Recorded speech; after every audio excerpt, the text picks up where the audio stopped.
Hari Om. Hari Om.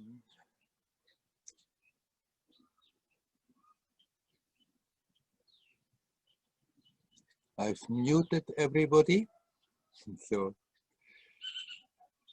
as usual, when we start, please, those who want to talk have to turn on their microphone and their camera. And as we are quite a number of people, please turn the camera off when you are not conversing.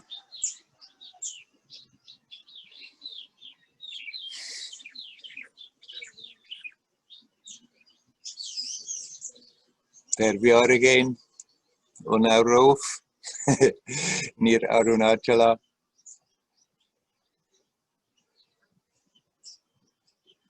It's getting quite warm again as the sun is straight ahead when it's at lunchtime. But in the night it's cooling still nicely. That's good. We had also some nice rains here. That's also great. It's green. Arunachala is green in spite of being August.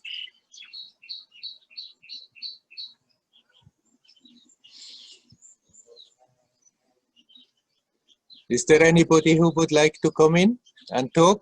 Please come in.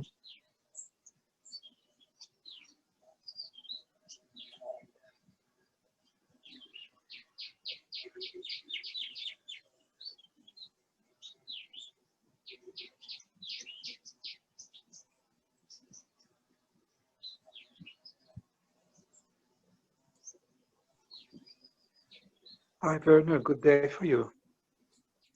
Hello, Udi. It seems that I will start again today. Yes. And I want to share and ask something. In my world, the meaning or the existence of having expectation from myself, expectation in the level of spiritual and other life, expectation from the other. This issue of expectation is existing all over around me in my life. Yes. I had the sense that sometimes it's a negative feeling, but it's there. Yes. What I should do? What should you do? You are talking mainly about your expectations or the expectations from other people, from everybody? Both of them. For myself, it's more important for me.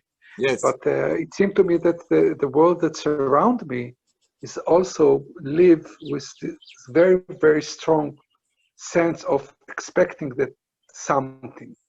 Yes, of course. Once people know you as you play your role, then after that they expect you that you always fit in that role. But let's talk about your expectations. I mean, a certain openness that things may happen, a certain hope that things will develop in a certain way and not in another way. It's nothing wrong if we are not getting obsessed with it, if we are not holding on to it and think that all our well-being is totally dependent, that things are working this way and not that way. You can bring in your effort with the idea that it may have an effect, but then keep the openness that it may work out, it may not work out. And of course, you talked also about spiritual expectations. We come on the path and we hear all these nice things, how beautiful it can be. So we start our practices with the hope that something should change. Can't be helped.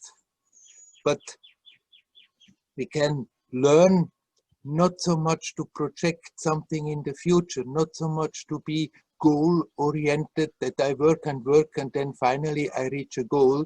But the more you become conscious, the more you can turn that attention really to the present. And if you don't want to let go of an idea of a goal, then you can make it in your goal to be conscious in the present, as good, as much as you can. And then learn in that just to be open instead of having too many expectations.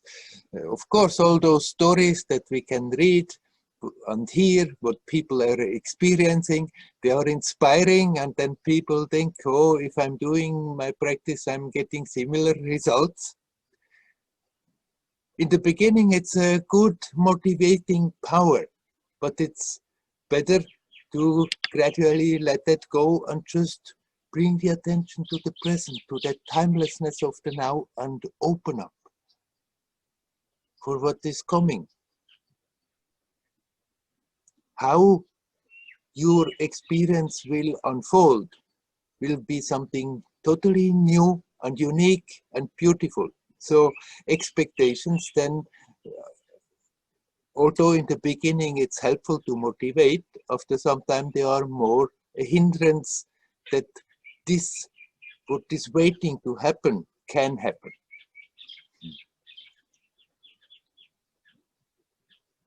And the motivation comes by itself. If you the more you bring your attention to the present and relax in that, the more you become aware how much more beautiful it is to exist in such a way, instead of always being worried about something in the past or the future or God knows what.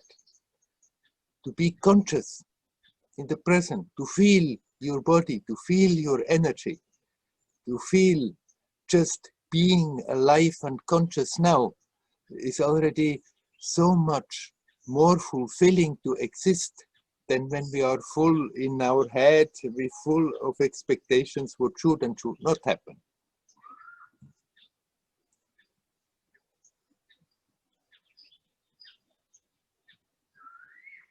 You can have your desires if you are free,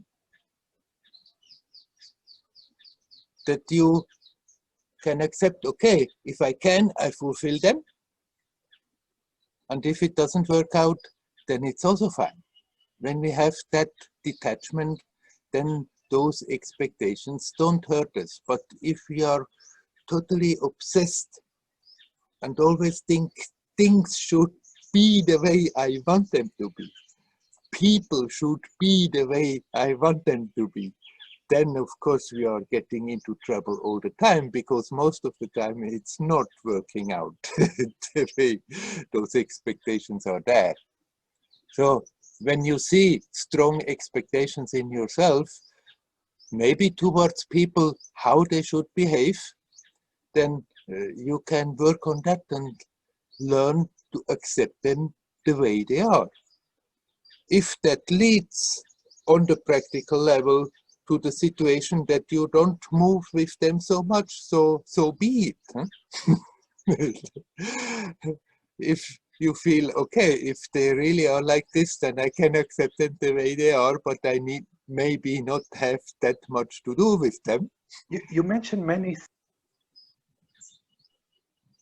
Sorry, it seemed to me that there are many things that are going on. I didn't hear the first thing. You said something and then it cut off. Can you start again? There is a spectrum.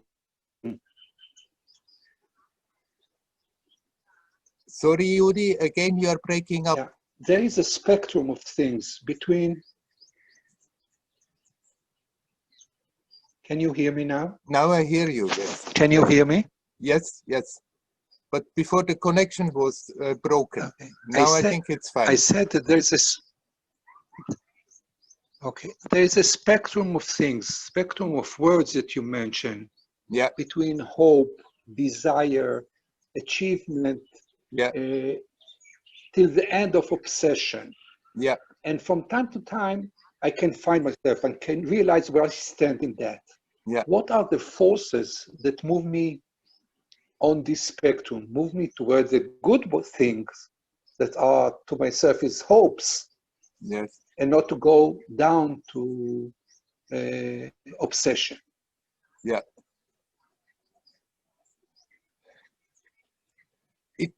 It becomes something creative and positive if you have a certain relaxation in it.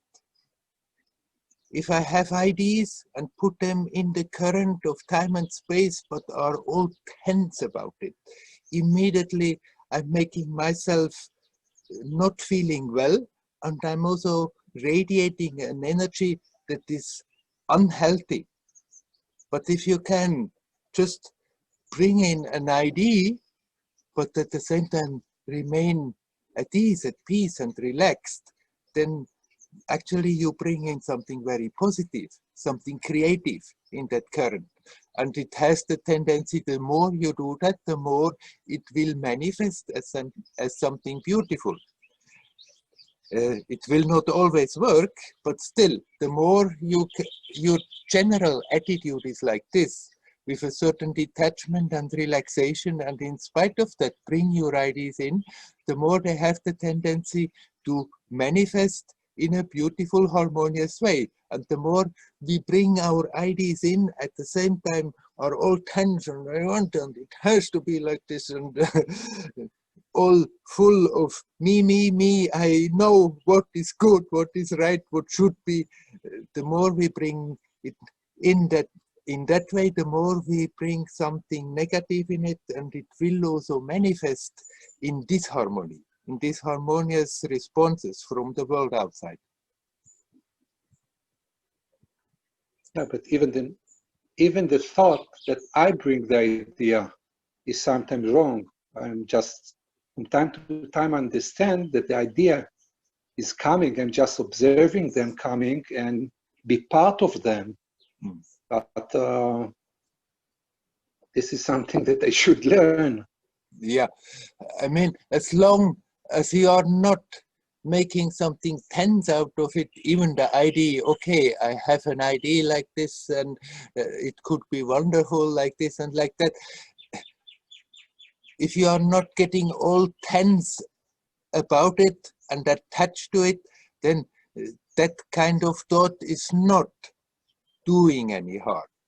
It's simply when that identification gets so strong that I make my well-being dependent, that my thoughts, my expectations are being fulfilled, then there we are creating trouble.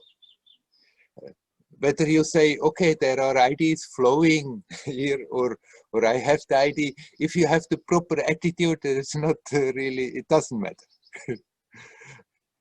Yeah. Thank you so much. And let's get to the other aspect you mentioned, that the people, the whole world has expectations.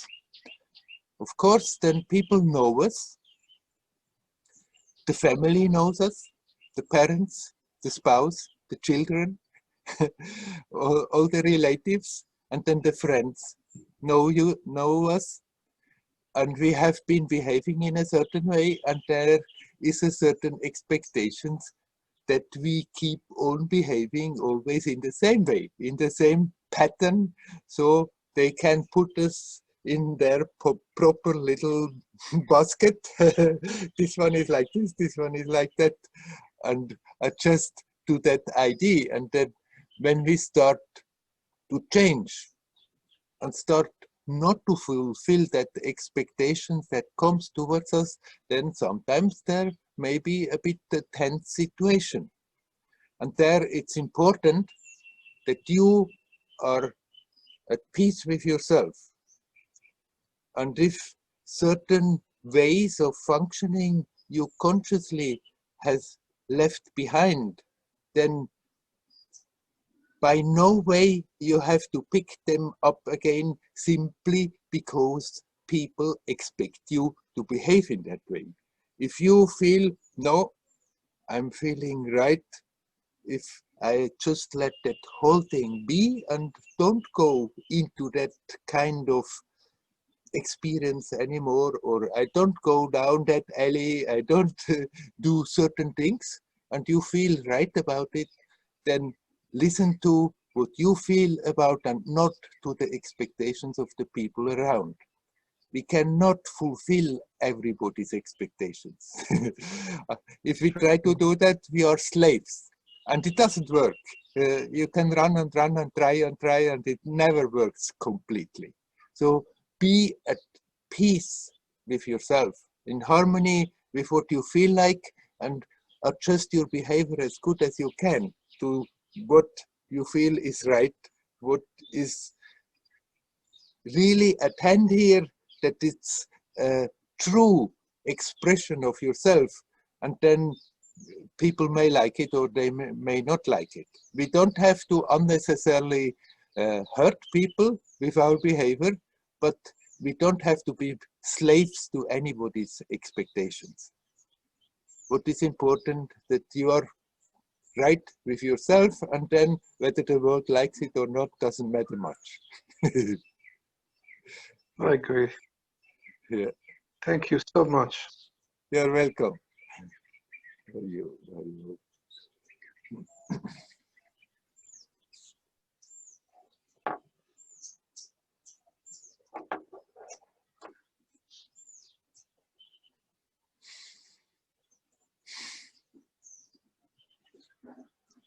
Is there anybody who would like to come in? You're welcome. Hey, Werner. Hello, I hear somebody. Hello. This is Michael. Oh, you could make it. Yes, You are the Michael who wrote me, huh? that's right. Yep. Yeah. Okay. How are you? Oh, I'm quite fine.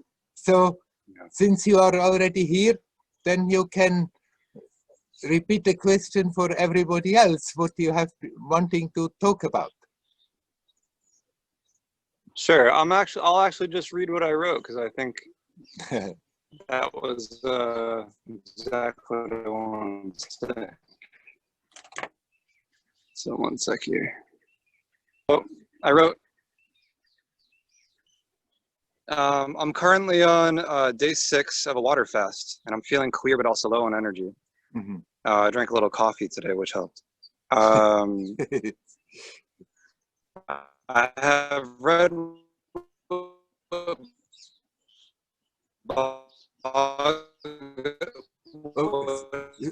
Sorry, Michael,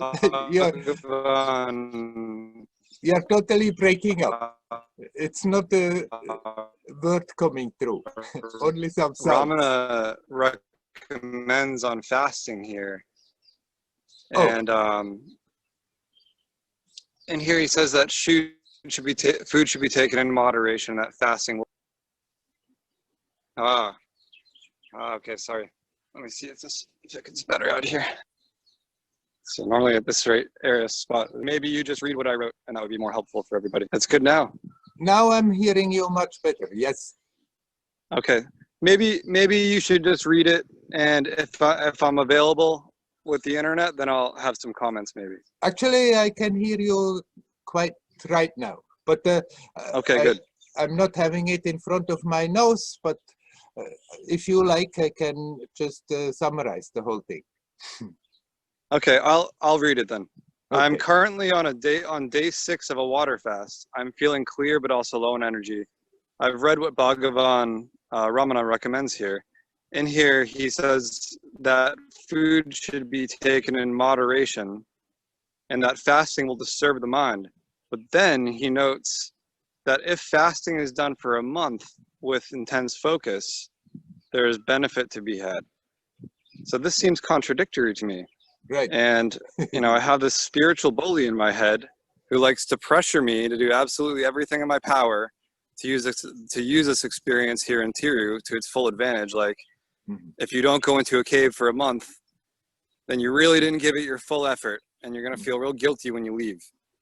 Yeah. Now I can see this as a fleeting thought, but as my time here comes closer to an end, it becomes more obsessive.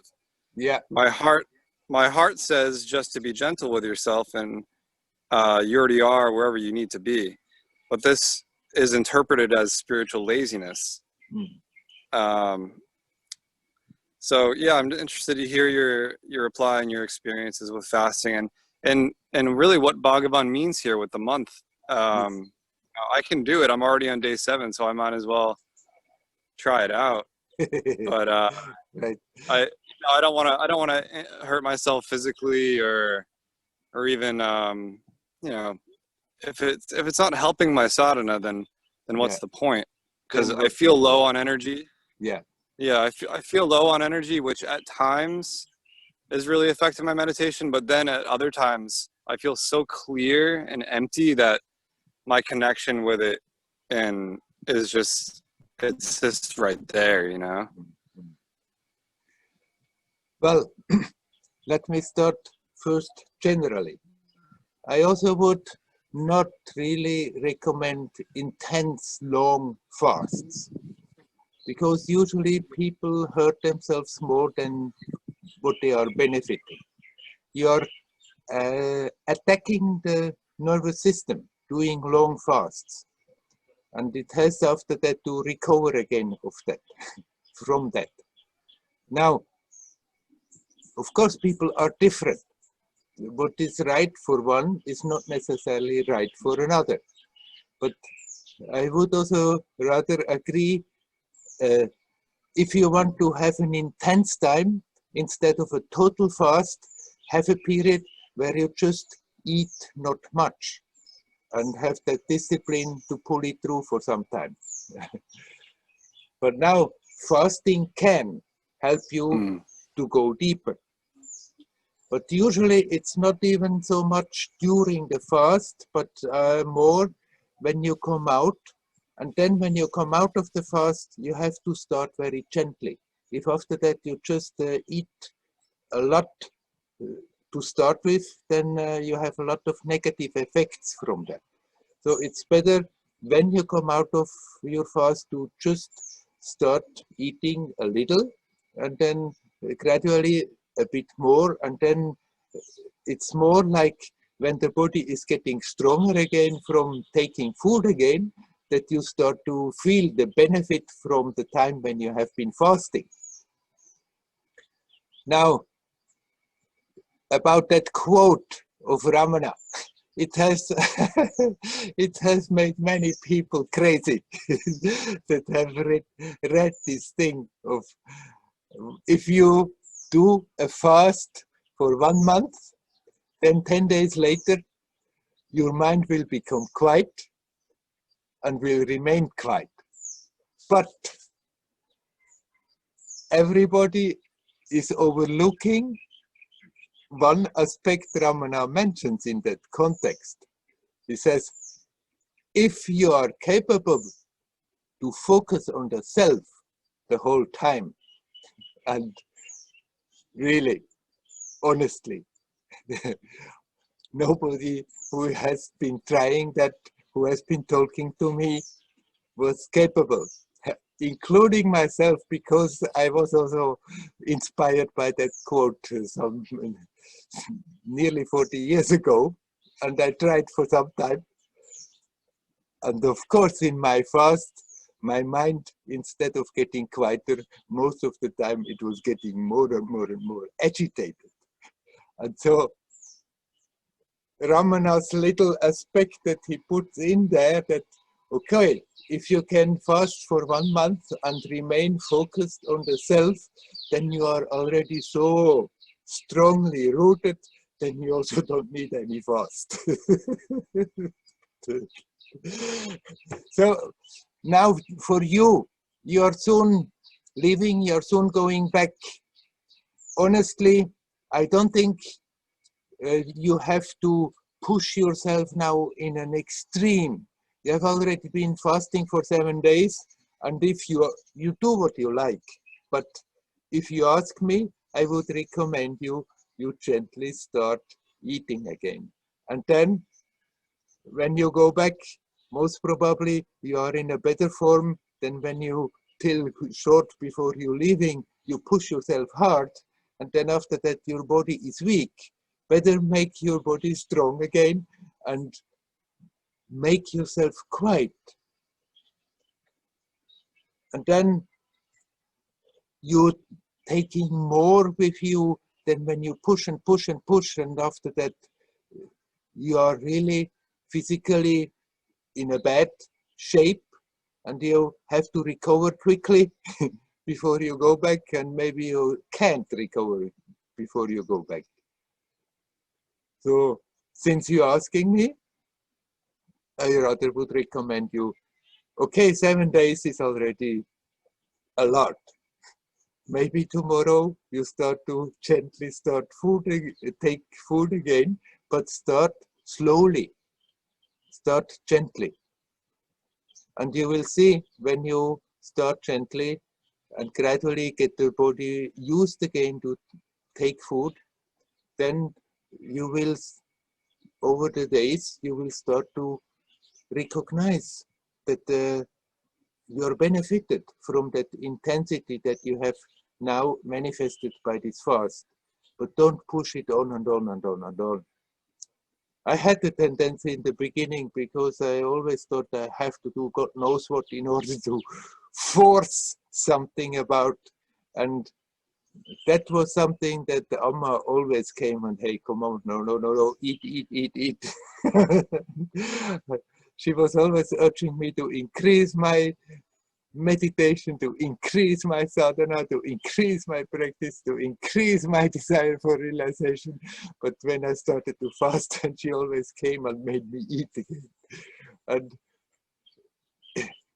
some yogis do intense fast, and some people may even come to the point that they don't need to eat. That doesn't mean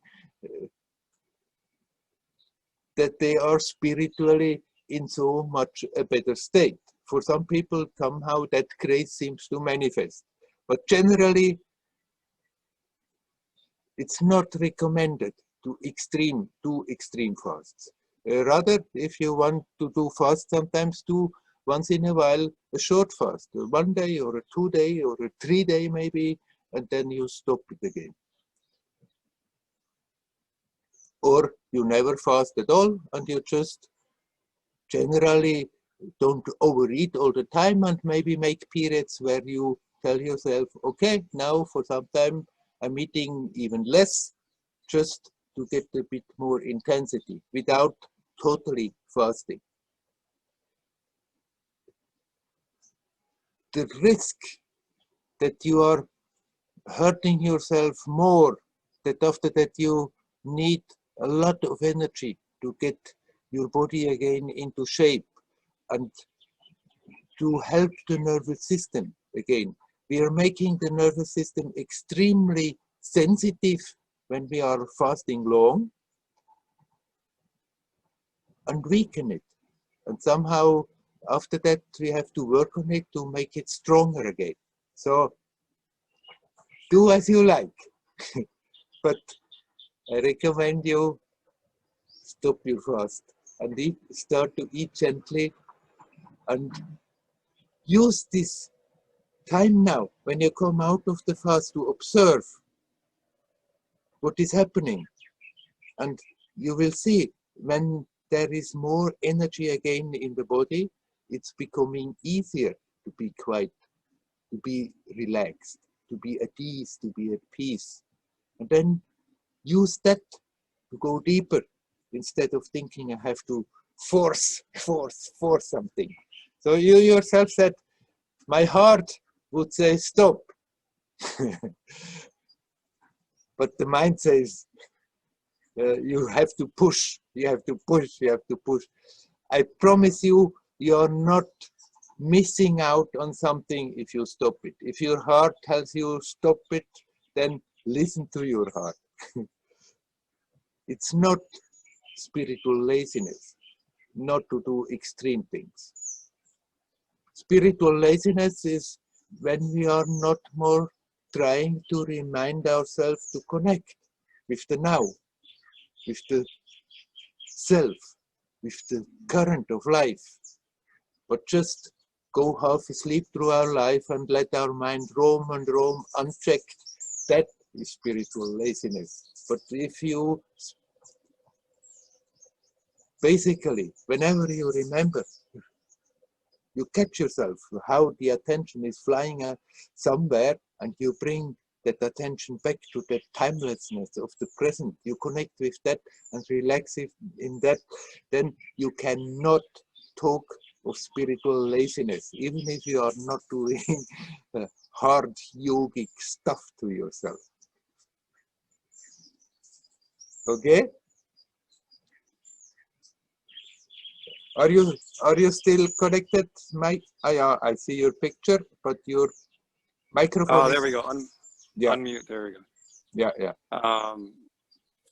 Yeah. So I just have two questions. So maybe what Bhagavan meant with with fasting, when he said fasting for 1 month, what he didn't necessarily mean just drinking water. Yeah. There could have been milk involved or some things. Fasting is a broad term, so it could mean very little food or something just to keep yourself. Right. So who knows what he really meant there, and I wanted to ask about when you said that he intended that for somebody who's already so absorbed that they wouldn't need it anyway. Well, is this something you've heard or? No, but it's obvious. You cannot just tell to anybody you fast 30 days, and after that 10 days later your mind becomes quiet and will remain quiet. It won't work. That's why he added, if you are capable to focus on the self all the time. And usually people who start fasting, instead of their mind getting quieter, their mind has the tendency to get restless. So it's already Sure. It's already not more working. Somebody who can fast and be absorbed for 30 days, connect with the self, is already in such a way established that even if they don't fast, their mind is quiet. Good.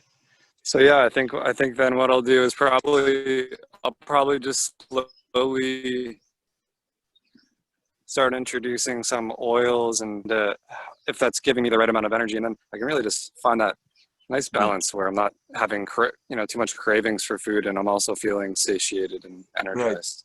Right. You could maybe introduce also fruit juice or vegetable juice or something like that. Not only oils. Well, sure. You figure out for yourself. But one thing in context with that, with the quotes of Ramana, we have to always be careful, because Ramana, he was talking always to somebody. And sometimes he was saying one thing because he felt that person needs to hear this. And sometimes he was talking to somebody else and he would maybe say the exact opposite of what he has said the first time to the other person, because he felt that this is what this person at that moment has to hear. So we cannot pick out quotes of Ramana Maharshi and say, oh, Ramana said like this, and then make it as a general law, universal law. Right. Well, whoever recorded him really should have noted that. Anyhow, I wish you well, but be gentle. Thank you, brother.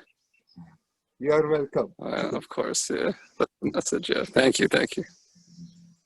Namaste. Namaste. Hari Om. Hari Om.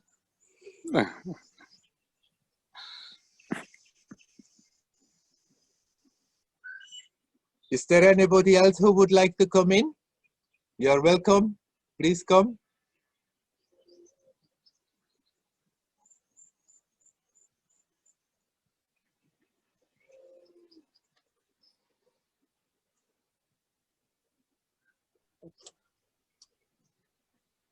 Hello, Werner. Hello, Nelly. Hello.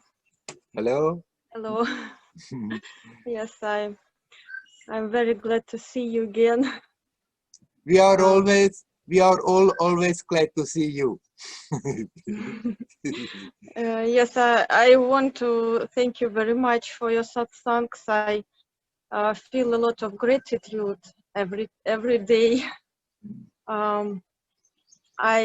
listened to your previous satsangs, and every day I feel this connection with you and your support, and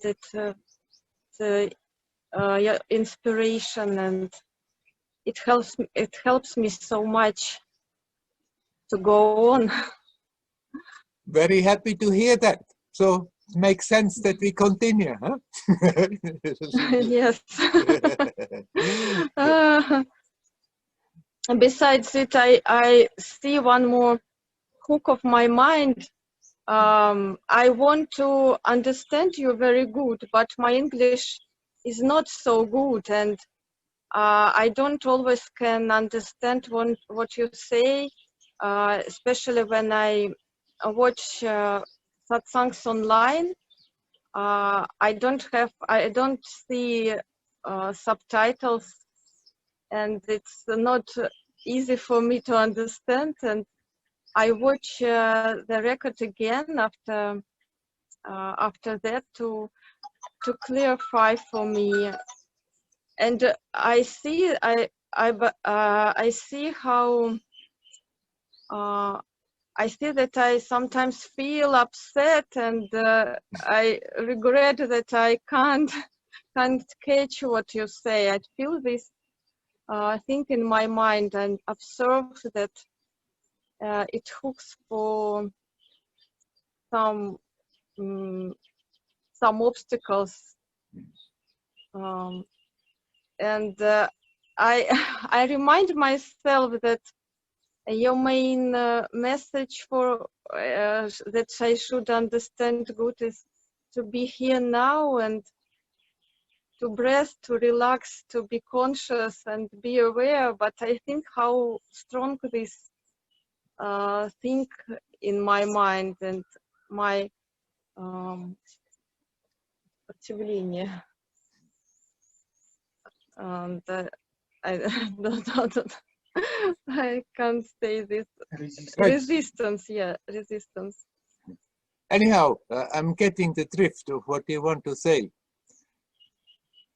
That's what the mind is doing, creating ideas, and then we start to hook onto them.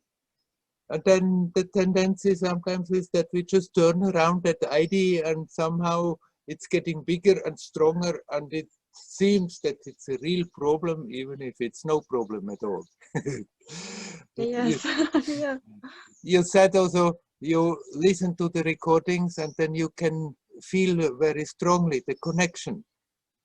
And actually, that is the more important thing than understanding every word. And if sometimes it happens that you listen to something and you want to understand, and you listen to it again and you want to understand, and you don't understand, then you can still ask anybody who is there who may understand it. I mean, Dial is around, and usually he understands quite well. So you ask Dial what exactly I meant there. But don't let your mind hook so much on that thing that I'm missing something. What is more important that understanding every damn word that I'm saying is, because you're listening, then you connect again. You connect with what you feel is me, but then when you are connecting with me, you're connecting with yourself. And that's the important thing. Yes, I see. Thank you, Werner. Minds are doing such things. Suddenly an idea pops up and one thinks, oh, this is a disturbance. And then we hold on to it and we think about it. And the more we think about it, the more it seems to be real and it becomes bigger. But usually these are all mind constructed things. And when we step a step back and look at it and see it, then it's like a balloon, it bursts and there is nothing there. Yes, I see it, and I see that when sometimes past, I am not so involved in this, and I see that it's funny to be upset so much about Yeah, about it. Yes, it happens, but it takes some time it doesn't always happen immediately. Right, but at least you see that this is happening. And then you can, when you see it, then it's not getting on and on and on stronger. Then you can observe that, oh, my mind is doing again that, and I'm feeling upset. And then you just observe that, and you observe the feeling of being upset. And then you already forget about why you are upset. You just watch in your body, what is it really like feeling upset? Becomes quite interesting. Just physically, energetically watch your feeling upset. And then it becomes again a very creative and helpful exercise. So it's only when you remain on the level of the mind and then you say to yourself, oh no, I shouldn't feel like this, I shouldn't feel like this. And you start to fight with yourself. Then you keep it alive. But when you see yourself, oh, there I'm getting again upset about something that is not worth it. Then instead of starting to reprimand yourself, starting to fight with yourself, you just accept, okay, for the moment, I'm feeling upset.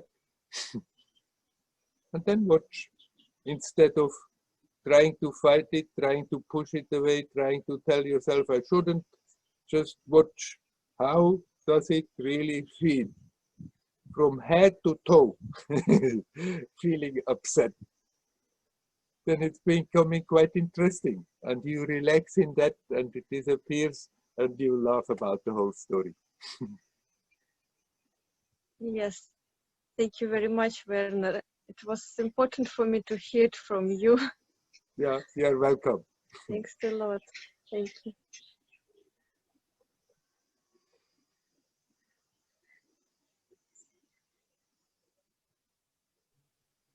Hi, Werner. Hello. Hi. Andrea, huh? Yes, Yes. Andrea. Hello, Andrea. Hi. I wanted to ask you, many times when you speak about meditation, you give the pointer to always turn towards the source. Yes.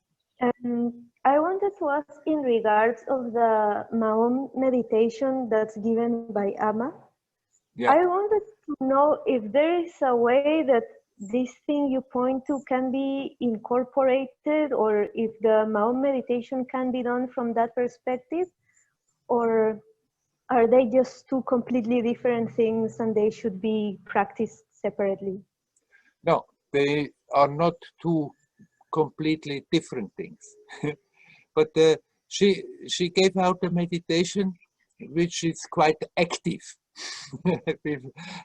You have a lot to do in that meditation, as far as I know, because this is a relatively recent development. So I know from some people who told me about it and showed me some things, what they are doing when they are doing that meditation. Now, in this time, it's not so easy for everybody just to sit down and be quiet and not do something. So Amma gave out a meditation that is very active, that helps to keep the attention occupied. But if you do that, you can also very much connect it with what I'm saying, that you become more and more aware of the source. That means you become aware of that which makes the experience possible. So you can do those different practices and at the same time be aware what is it that makes that whole experience of this meditation possible. Do these different practices. You can start out, just learn the practice, learn the technique, do the techniques, but after some time, when you do different techniques, they have the tendency to happen by themselves and to become a bit mechanic, because sort of the body mind has memorized it and it's happening all by itself. And there you can focus on being conscious, being here now, aware some aspect is active, dynamic, expressing yourself by doing certain techniques, doing certain practices. At the same time, there's always that aspect that is totally quiet. And you can be aware of both of them. So it's not a contradiction. It's more like once you have learned that meditation, then you gradually can add to focus on that silent part, in spite of doing the active practices.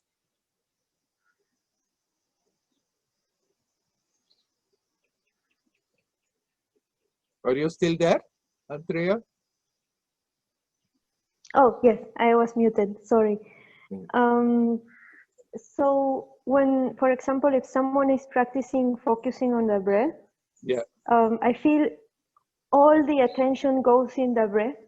So it's like, what you're saying is that the attention should be divided and part of it should be in the breath, but another part of it should be towards what is watching, because I feel when one practices these concentration practices, all the attention sort of goes and just stays there and there is not much awareness of everything else. So how to balance this?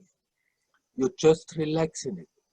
When your attention goes to the breath and you are consciously focused on breathing in, breathing out, but at the same time you tell yourself relax. Then you need not divide your attention, then one part you're focusing there and another part you're focusing somewhere else. But it's more, if in your concentration you start to relax, you learn to relax in your concentration, that awareness of that silent part is simply there. It's not something you have to focus on. Okay, it's not that you have to look at it, because I find that, like you say, for example, if I meditate in the supine position and I'm just concentrating in the breath, but when I truly relax, there is this, it's almost like a deep resting. Yes. That I'm not looking at, but it's just being there. So is this enough?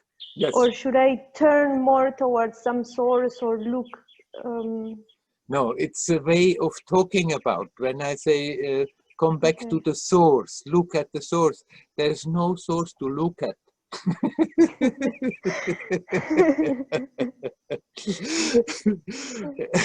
It's just for the feeling of always going, and we have that feeling of going out, going all over the place. So come back, come home, go inside, look at the source, but there is not really anything to look at. Okay.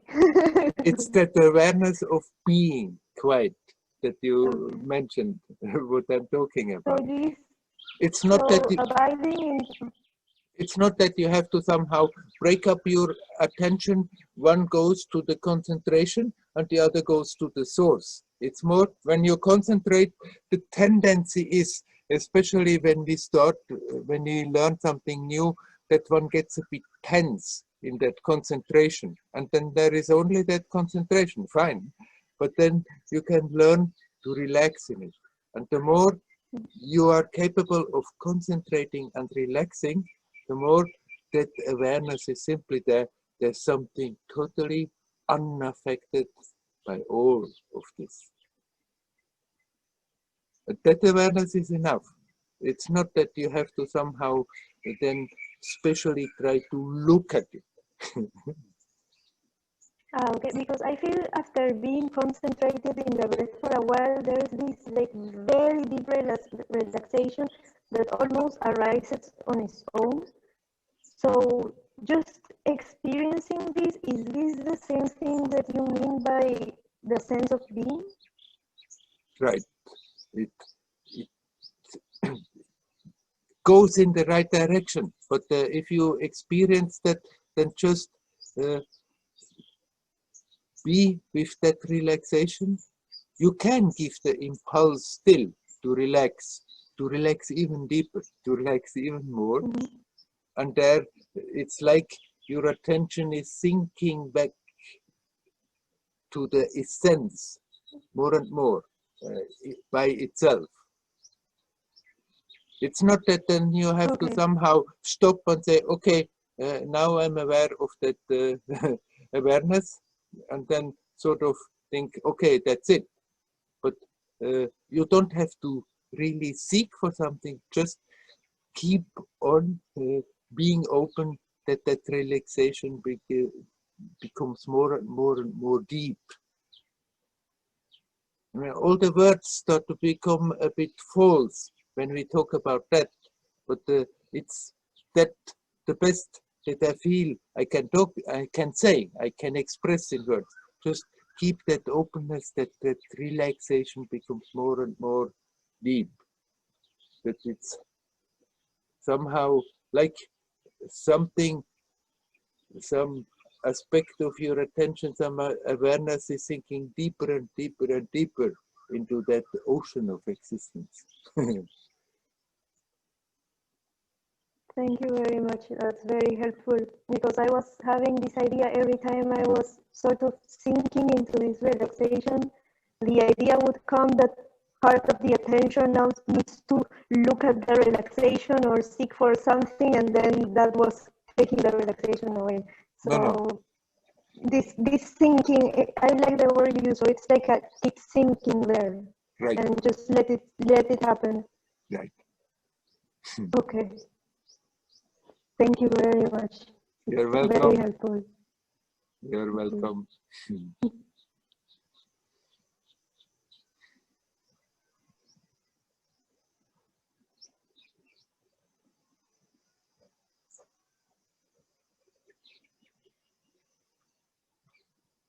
Is there anybody else who would like to talk? Please come in.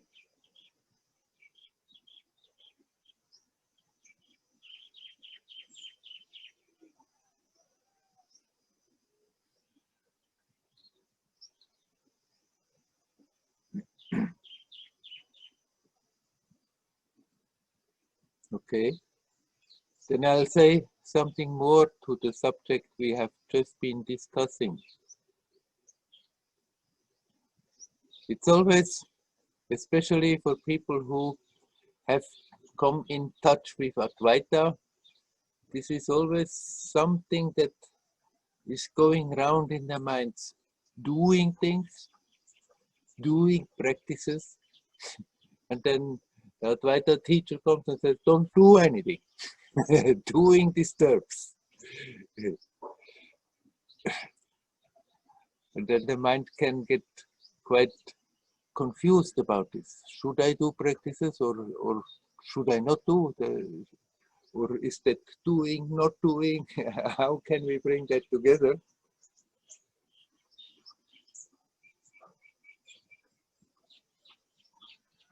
Ultimately, nothing needs to be done. It's not that we have to reach reality. Truth is here, is now. That which makes the present experience possible. That is the essence we are longing to be aware of. That which makes us tick, that life is already that. It's not that we have to do something and then after that we reach that, and then somehow by reaching that we get enlightened. It is here, it is now.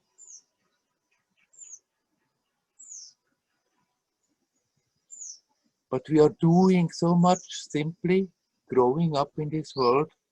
We have gotten used to be always busy, and then once the intellect is formed, once the mind is having the habit of turning around, and it's going on and on and on and on, and without knowing, people are doing all the time so much, tremendous effort is being spent without being aware of it, just to create all our mental scenarios, just to create all our mental contradictions, just to create all our mental tensions that usually make people so unhappy, day in and day out. And then one thinks, okay, I have to practice, I have to do something, I have to reach something in order to become happy. But actually, it's just a question of letting go, just a question of seeing what we are doing all the time, becoming aware what is happening, and then learn not to do that anymore. And it is very helpful in the process of learning not to do that anymore that we pick up a practice. It's not that we have to pick up a practice because through this practice we have to reach somewhere. This practice makes it easier to become aware what is going on in the mind, becoming aware how much tension that we are producing. And then as we keep on practicing and that practice becomes more familiar, then it's getting easier with the help of that practice to bring the attention to the present and exactly to do what I have been talking before, to relax. It's not, often I'm saying bring the attention back to the source, and then it sounds like I have to somehow turn my vision around and look back to the source and find somewhere a source. That source is a metaphorical source. It's life, and life is everywhere all the time. It's not in a particular point, and we have to find that point and look at that point. It's more that we have to learn to let go of all our mental attachment, of all that stuff that we are holding on to, of the whole world that we are creating and live in it.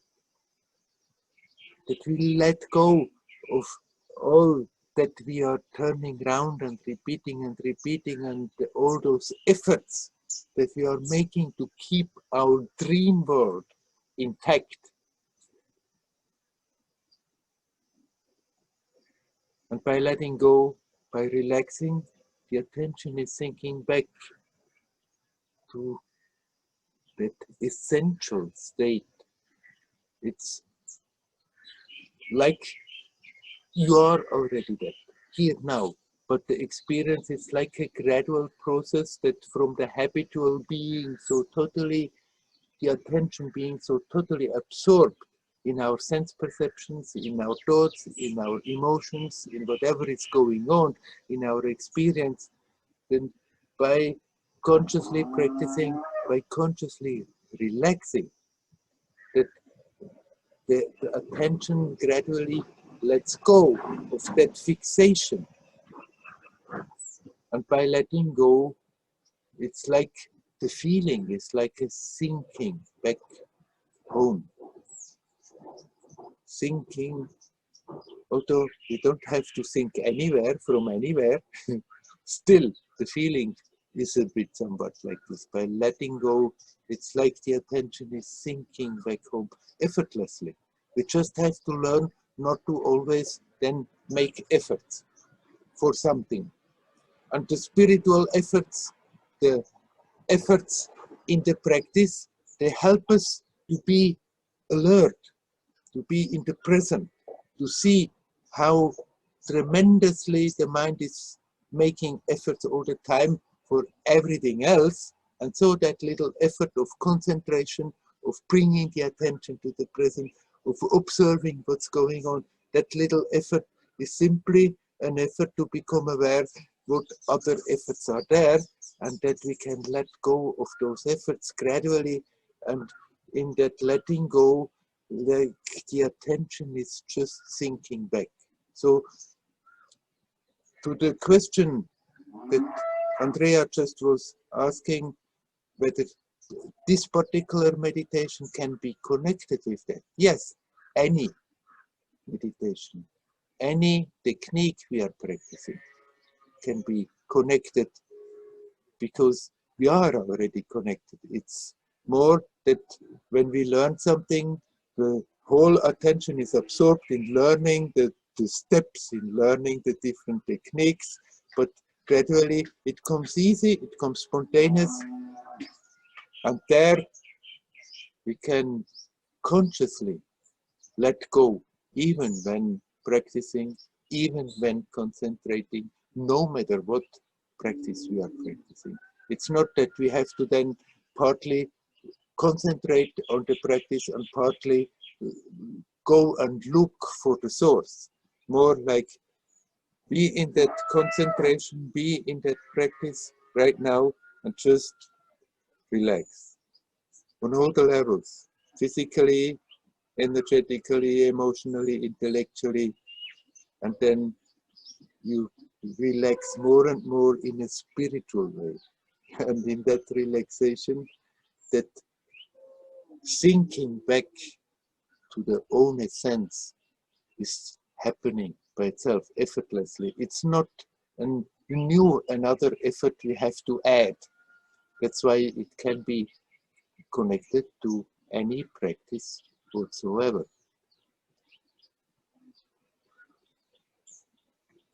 Many teachers tell you cannot possibly do something about it. Right, you are already dead.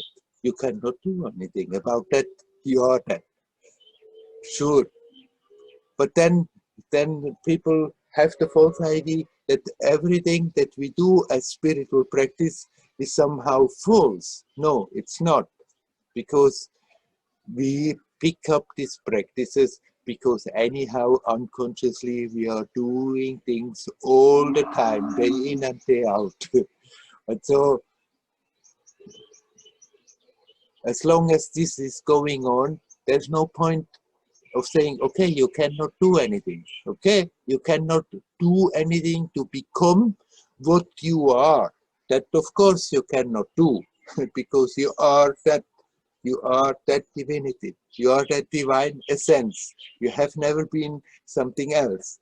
But as long as the idea is there that I am something else, that I am this person, separate in the world, and doing this and doing that, and unconsciously going on and on and on, creating troubles in the mind, creating tensions in the mind, we don't get around of doing something about it, in the sense of finding one way or another to remind ourselves, to look, to observe, to see what's going on.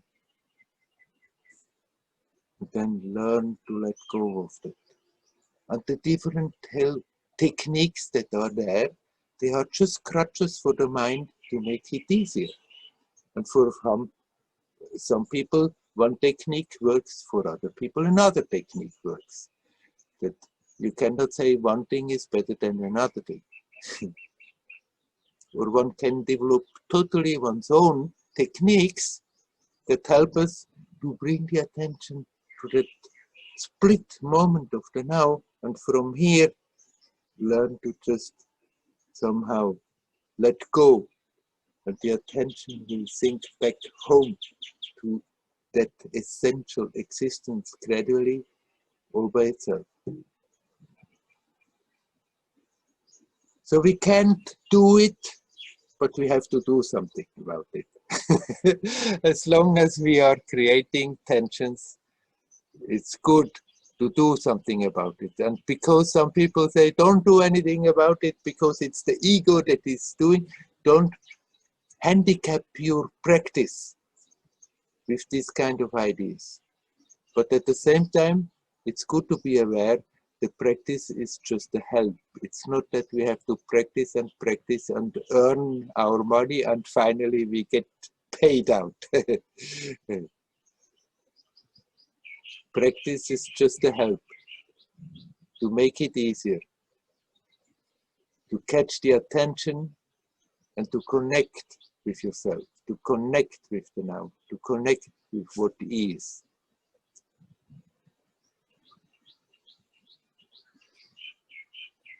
Okay, I stop talking, just talking for myself here. Is there anyone who would like to come in and say something? Please come.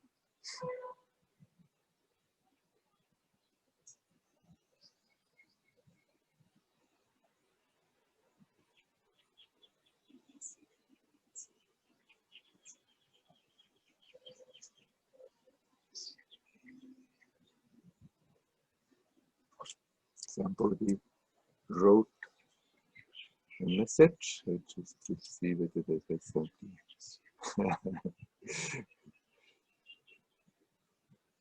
Wow. It's,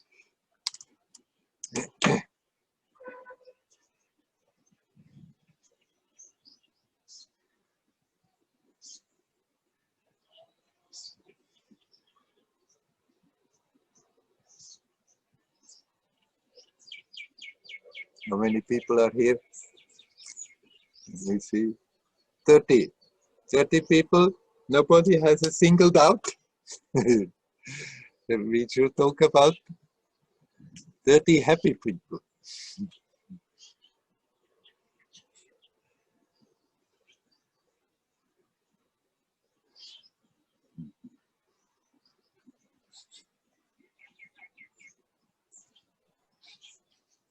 Hello, Werner.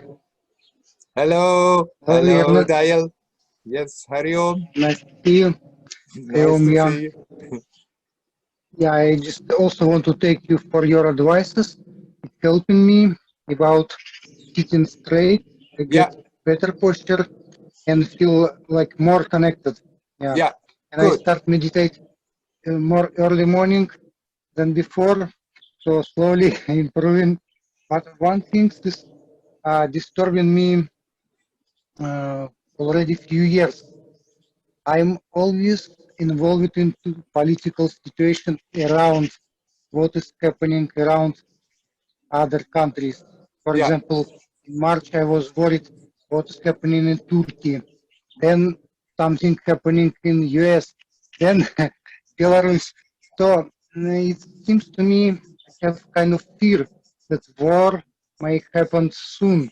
mm, So I should be afraid, I should be prepared.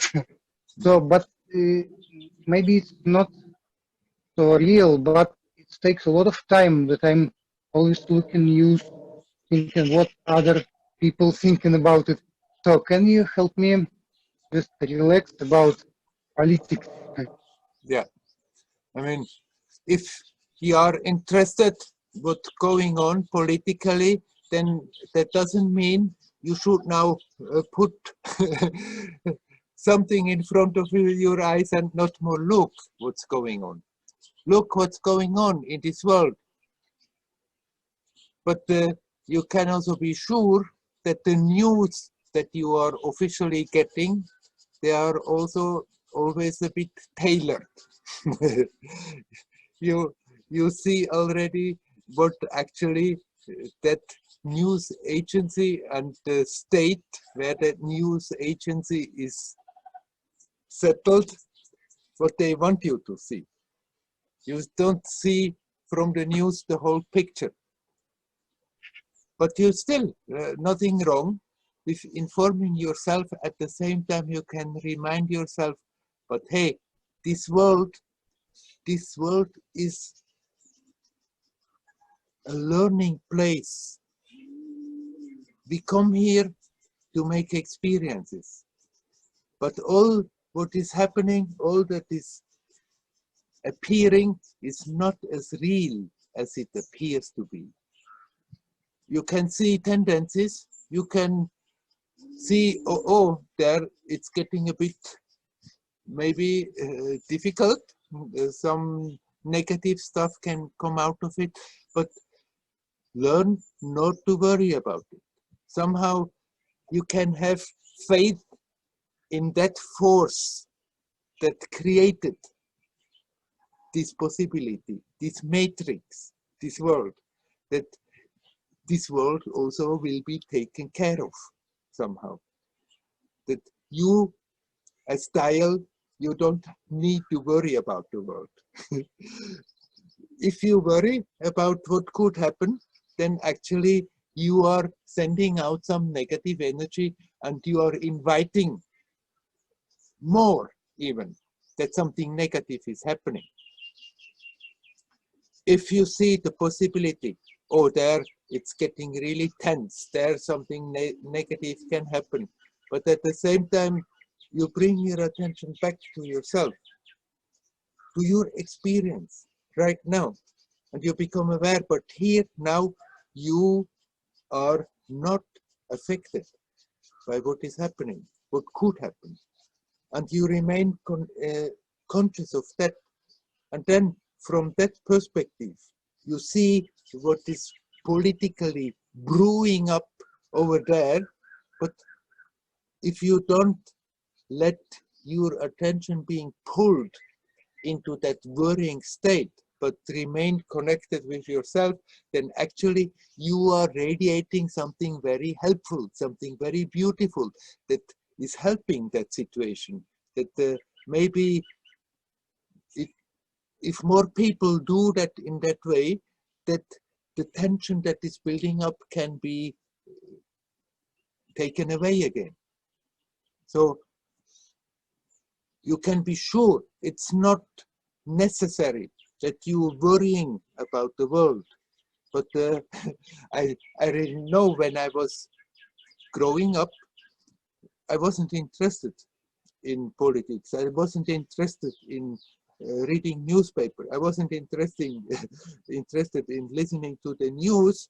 And my parents and grandparents, they were always scolding me that it's my duty to inform myself. It's my duty. And so it's being ingrained in us that we not only should inform ourselves, but that we should worry all the time about everything that is happening in the world, as if it was something helpful, as if it was something noble, as if it is a duty that we are worrying always about everything. And there you can really learn not to do that anymore. You can inform yourself, you can see all the negativity, you can see all the beautiful things, and you can learn to accept that, okay, it's part of that relative game of this world. There it's negative, there it's positive, there it's beautiful, there it's ugly. It's no point in some spiritual people tell me, you should see everything positive. And then they say, oh, everything is so beautiful, so beautiful. Of course, there are many beautiful things. You look out, you look at these wonderful, beautiful plants. It's beautiful. You look at the clouds, you look at the mountain. It's beautiful. But if you look what humans are doing, then definitely not everything is beautiful.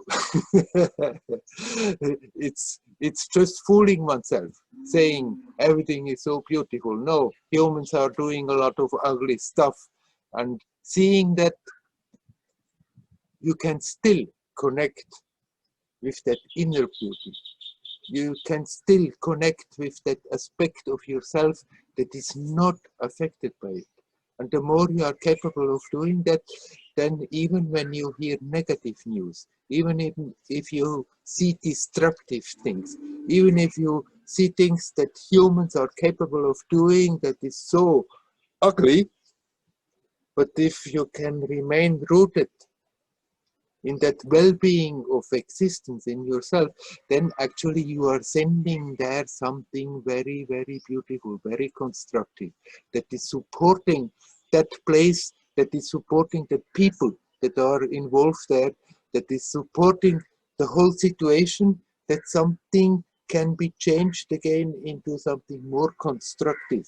But if we are getting sucked into the worries, then we are adding to the negativity and inviting more negative stuff to happen. So when you catch yourself that you are worrying, then you can tell yourself it's not necessary. But maybe in spite of telling yourself it's not necessary, you still continue worrying. And then withdraw the attention from what made you worry and deal with it like I'm always saying, how to deal with emotions. You see the worry, you observe right now how that worry is manifesting, how that worry is affecting your experience, what it is doing to you physically right now. So in doing so, you already withdraw the attention from what brought that worry about. And then when you do that intensely and thinking it and connect with it, then you come to that point where you see there is that aspect in you that simply cannot worry. That somehow is connected with all and knows everything ultimately is perfectly all right as it is. And you relax in that.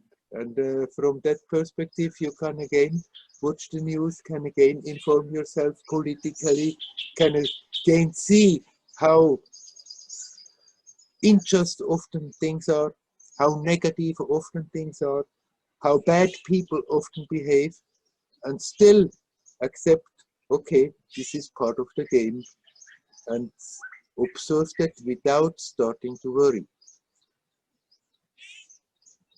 Okay, we'll try. We'll try. You don't have to lock yourself away and not look any news. Let the news come. If you are not interested, you don't have to. It's not your duty to inform yourself. But if you are interested, then you can take in all that information, but you can learn to deal with it in such a way that it is not shaking you up, that you are not sucked into something dark, but that you can remain connected with your inner light, with your inner lightness, and actually by informing yourself, by connecting with these places, you bring something very beautiful and creative in the whole situation. Yeah. Okay, thank you. Thank you. You're welcome. Hari-Om, Hari-Om.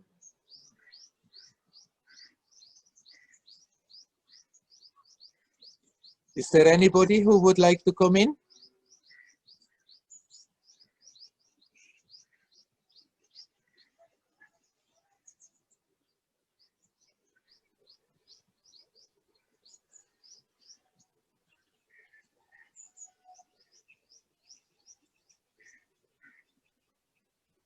I see Lutz's picture popping up. Did you want to say something, Lutz? I don't hear anything. I think you're muted.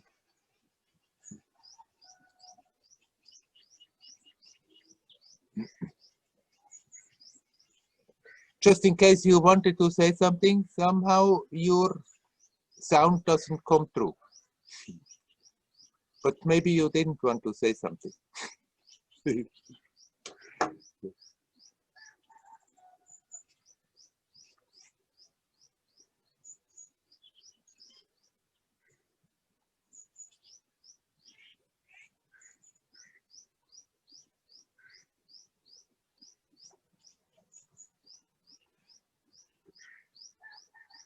Yeah. It seems not to be the case that somebody wants to talk. There is another message. Let me see. 2 messages. Ah, technisches Problem. Okay.